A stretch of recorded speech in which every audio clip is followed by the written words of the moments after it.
6월 24일 기사입니다. Russian cargo ship in Busan emerges as coronavirus cluster.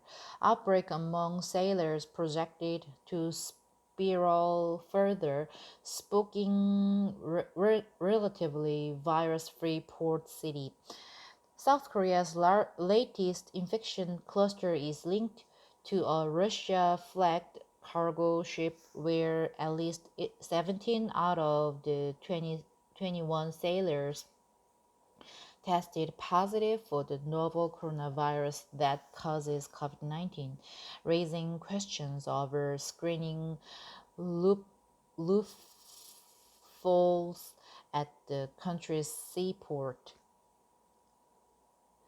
Busan officials said in a briefing Tuesday that they conducted coronavirus tests on the sailors at 1:30 p.m.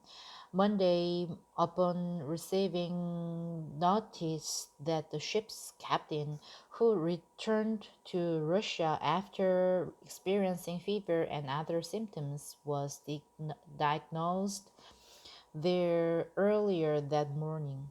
The ship, which departed from Russia's Vladivostok, docked in the port city at around 8 a.m. Friday.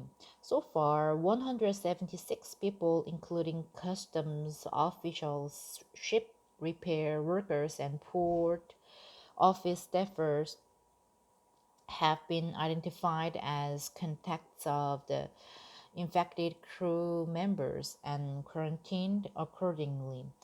All of them are set to undergo testing Wednesday, following investigations revealed on another cargo ship, also of Russian origin, that is berthed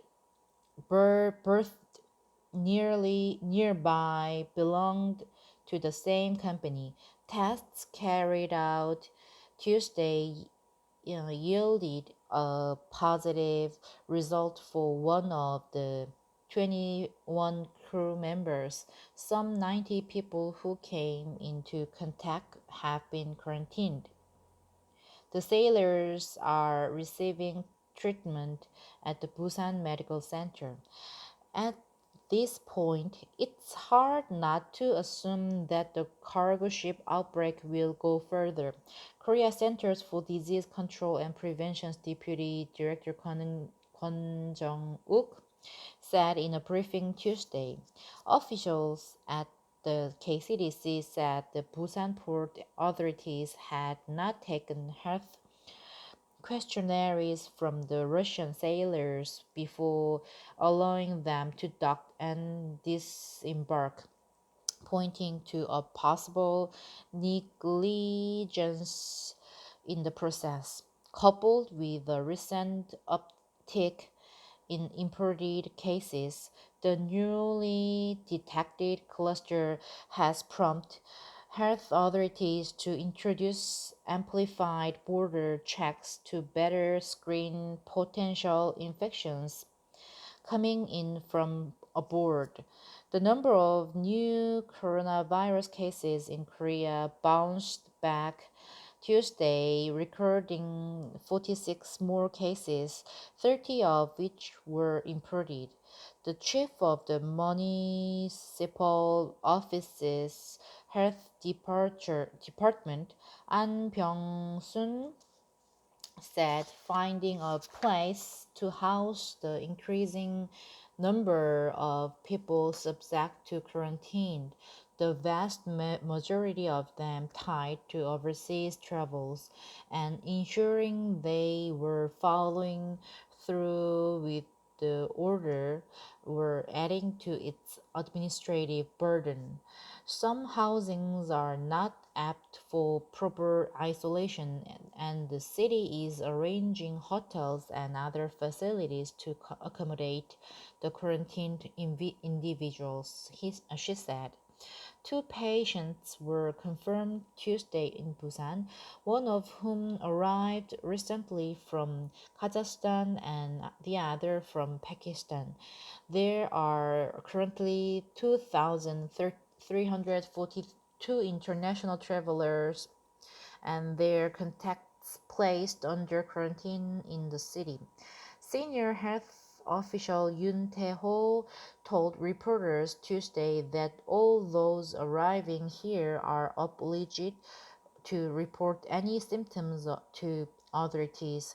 He added that the offices in charge of coronavirus screening at border checkpoints, mainly at airports, were facing workforce shortages amid a steady influx of travelers.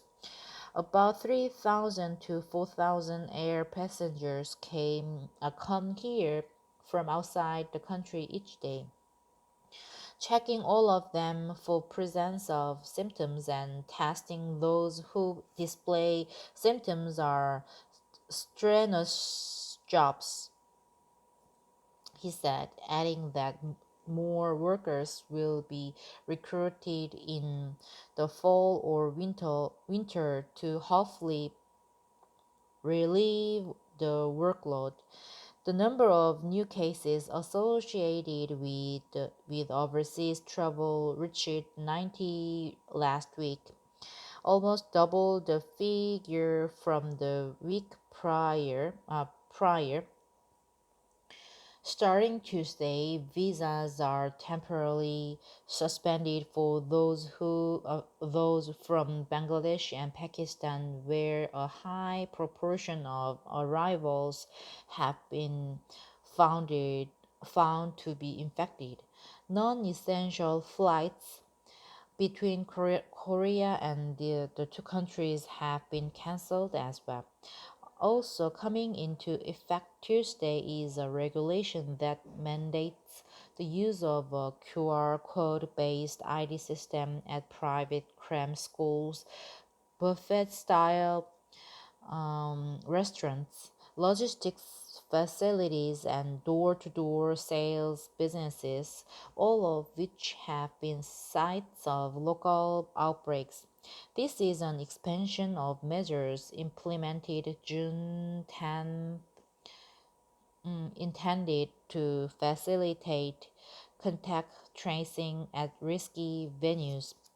One more person died in the 24 hours ending Monday at midnight, bringing the death toll to 281. Total nationwide infections topped 12,484. Thank you.